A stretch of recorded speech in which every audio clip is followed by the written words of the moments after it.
राखी पौर्णिमेच्या सणामध्ये तर नारळवडीचे खास महत्व आहे। तर आज आपण पारंपरिक पद्धतीने अगदी सोप्यात सोपी झटपट होणारी अशी खुसखुशीत टेस्टी नारळाची वडी म्हणजेच खोबऱ्याची वडी बनवणार आहोत। पहिले मी केकच्या टीनला तूप लावून घेतले। आपण ज्या चमच्याने किंवा पलेत्याने वडी थापणार आहोत त्यालाही तूप लावून घ्यायचे, कारण नंतर घाई व्हायला नको। तुम्ही वडीचे मिश्रण बटर पेपरवर घेतले तर तुम्हाला तूप लावायची गरज नाही। ह्या दोन्ही वाट्या एकाच आकाराच्या आहेत। यासाठी एक वाटी ओले खवणलेले खोबरे घेतले, तेही दाबून घ्यायचे, म्हणजे थोडे प्रेस करून घ्यायचे, कारण हे खोबरे साखरेपेक्षा थोडे हलके असते। एक वाटी खोबरे असेल तर त्याच वाटीने अर्धी वाटी साखर घ्यायची। प्रमाण लक्षात ठेवायचे, एकाच अर्धी वाटी असे प्रमाण आहे। आता आपल्याला हे खोबरे आणि साखर मिक्सरला बारीक करून घ्यायचे आहे। पहिली साखर बारीक करून घ्यायची। हे बघा, साखर बारीक करून घेतली।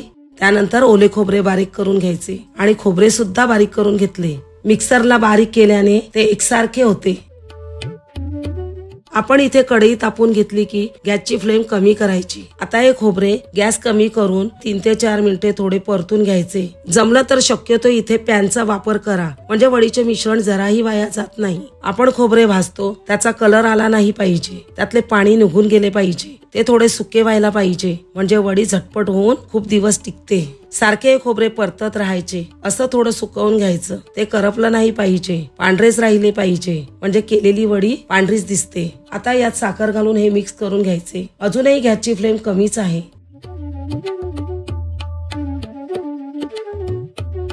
साखरेला पाणी सुटले आहे, सारखे परतत राहायचे आहे। थोडे प्रेस करत परतत राहायचे। बरोबर 2 मिनिटांनी साखर वितळली, साखरेला पाणी सुटले आहे। हे मिश्रण खूप ओलसर दिसत आहे। आता या मिश्रणाला जोपर्यंत कोरडेपणा येत नाही, चिकटपणा येत नाही, मिश्रण एकत्र येत नाही, तोपर्यंत परतत राहायचे। साखर घातल्यानंतर 7 मिनिटे मी हे परतून घेतले। हे मिश्रण थोडे चिकट दिसते, हाताला थोडे जड जाणवते। आता हे मिश्रण परफेक्ट आहे की नाही हे ओळखण्यासाठी आपण पहिले गॅस बंद करू।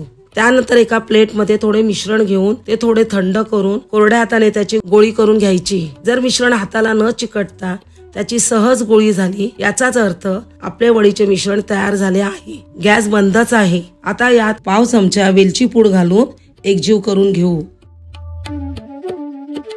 एकजीव करून घेतले। आता हे गरम गरमच मिश्रण टीन मध्ये घालून घ्यायचे। हे मिश्रण गरम असतानाच थापायचे, म्हणजे व्यवस्थित थापले जाते। हे आपल्याला हव्या त्या जाडीची वडी थापून घ्यायची। वडी थापून घेतली आहे। आता ही वडी गरम असल्याने ती नरम आहे। त्यावेळी तुम्ही पिस्त्याचे किंवा बदामाचे काप घातले तरी चालेल। मी पिस्त्याचे काप घातले आहे। आता 10 मिनिटांनंतर ही वडी कोमट झाली की ती हव्या त्या आकारामध्ये कापून घ्यायची। सुरीपेक्षा पलेत्याने ही वडी पाडायला खूप सोपी जाते। आता ही वडी सेट करायला ठेवली आहे। रूम टेम्परेचर वरच ठेवायची आहे, फ्रीज मध्ये ठेवायची नाही। 1 तासानंतर वडी चेक करू।